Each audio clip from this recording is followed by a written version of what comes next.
नमस्कार मित्रांनो, on wheel या माझ्या यूट्यूब चॅनलमध्ये आपलं स्वागत आहे। आज आपण ग्रीस या देशाला भेट देणार आहोत। तर ग्रीस हा देश भूमध्य सागरावरील एक युरोपियन देश आहे। ग्रीसची संस्कृती अतिशय पुरातन आहे। इतर युरोपियन देशांप्रमाणे त्यांनी आधीच्या सांस्कृतिक खुणा नष्ट न केल्यामुळे आपल्याला तिथे अनेक ऐतिहासिक स्थळे पाहायला मिळतात। ख्रिस्त पूर्व जी त्यांची संस्कृती होती ती आपल्याला तिथे पाहायला मिळते। आता ग्रीस हा देश हा ख्रिश्चन देश आहे, परंतु आपण तिथे अनेक ऐतिहासिक स्थळांना भेट देऊ शकतो। ग्रीस या संस्कृतीमध्ये 12 देव होते। ते ऑलिम्पिस नावाच्या पर्वतावर राहत होते। त्यापैकी झेउस, हेरा, पोसायडॉन, अथेना, अपोलो। झेउसला देवांचा पिता मानलं जात असे। अपोलो हा सूर्यदेव होता आणि त्याने पायथॉन नावाच्या अजगराला मारलं होतं। पर्सियस हाही तिथला राजा होता, अपोलो हाही तिथला राजा होता। तर पर्सियस ज्याला आपण ययाती म्हणतो, त्याने मेडुसा नावाच्या राक्षसिणीचा वध केला होता। अथेना ह्या देवीच्या नावावरून अथेन्स हे नाव पडलेलं आहे। अथेन्समध्ये अनेक ऐतिहासिक स्थळं, जागा, बांधकाम आपल्याला पाहायला मिळतं। ते जागोजागी विखुरलेलं आहे। आणि अथेन्स शिवाय मायसेनियस, एपिडोरस, आणखीन डेल्फी इथे सूर्याचं मंदिर आहे, तेही आपल्याला पाहायला मिळतं। तर चला पाहूया Greece. Here, like tobacco, cotton, potatoes, tomatoes, wheat and barley. And Greece was a big exporter of tobacco for a big part of the 20th century. The Greek tobacco was famous around the world and it was exported in big quantities. बसने So it was the main agricultural product of our country. But after the second Apollo temple आहे, temple of Apollo आहे। tobacco experienced a इथे crisis. चांगली शेती चांगली आहे And इथे। there were two reasons for the causes. The first अथेन्सहून one was 5 the तास लागतात expansion of the American डेल्फीला जायला। varieties of tobacco. The second one was the issue of tobacco and health that started to develop. So tobacco, many farmers replaced tobacco with other products. And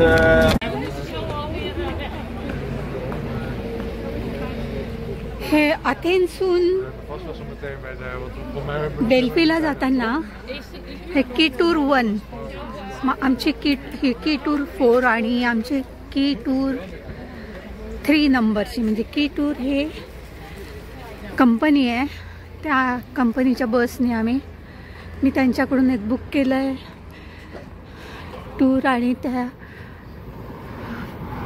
मी आता चालले डेल्फीला, तिथे temple of Apollo आहे। आम्ही इथे एक 15 मिनिटाच्या ब्रेकसाठी थांबलेलं, म्हणजे कोणाला वॉशरूम वगैरे जायचं असेल आणि खाण्यासाठी।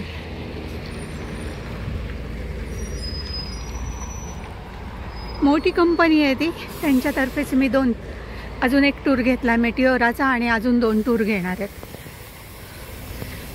डेल्फी हे आर्किओलॉजिकल साईट आहे आणि तिथे अपोलोचं मंदिर होतं।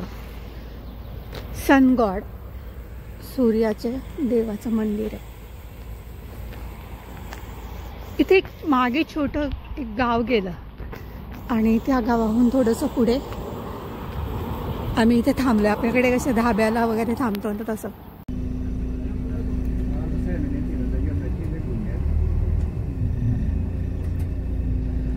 एक छोटं गाव आहे। what about the Mount Parnassus? Okay, the Mount of Arachova, the Mount बर्फ of पडतो, Delphi is हिवाळ्यात called म्हणून खूप जण Parnassus. येतात। It's about 2,500 Skiing वगैरे करायला। meters tall, and it's a national park from the interwar period.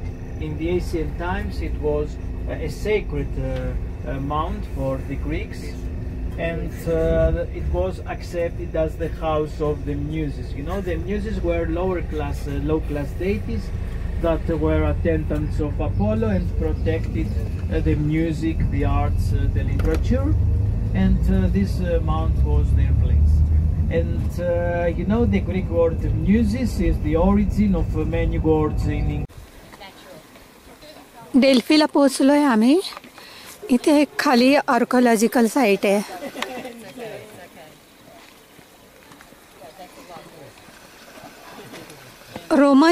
Roman जे प्रिस्ट होते ख्रिश्चन, त्यांनी इतर जे देवळं होते त्यांनी कंपल्सरी ते पाडून टाकले आणि फक्त चर्चेस ठेवले.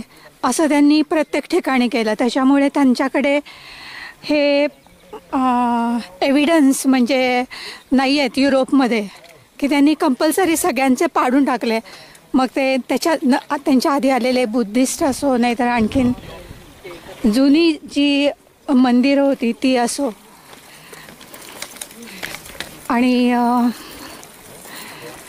ग्रीसमध्ये आपल्याला खूप मंदिरं अशी पाहायला मिळतात जी त्यांची देव वेगळे होते, पण ती त्यांनी पाडून टाकली आणि तिथे चर्चेस किंवा मॉस्क असे उभा केलेले आहेत.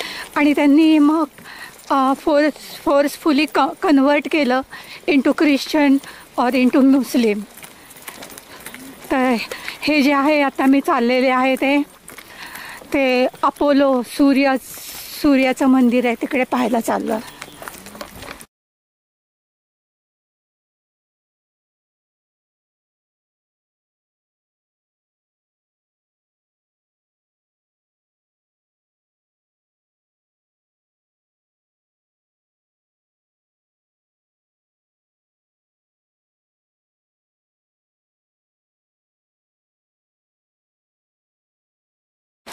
Because we will meet later facing Greek colors.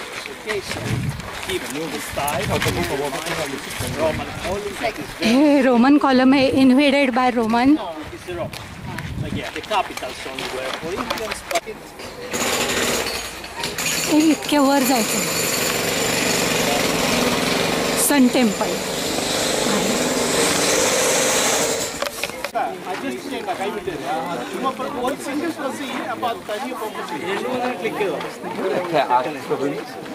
Open theatre आहे. Apollo temple, Delphi, Greece. हे समोर परफॉर्म करायचं आणि सगळ्यांनी इथे बसायचं.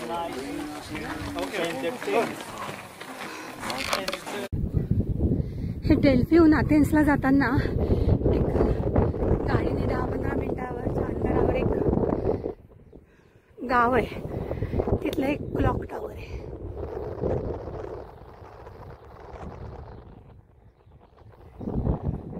मोठं गाव आहे.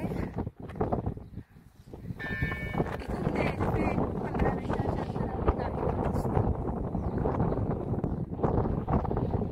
डेल्फी म्हणजे सगळं डोंगरांनी वेढलेलं आहे. सगळ्या बाजूने डोंगर आहेत. डेल्फीला पण असं ते इकडे एक क्लॉक टावर आहे.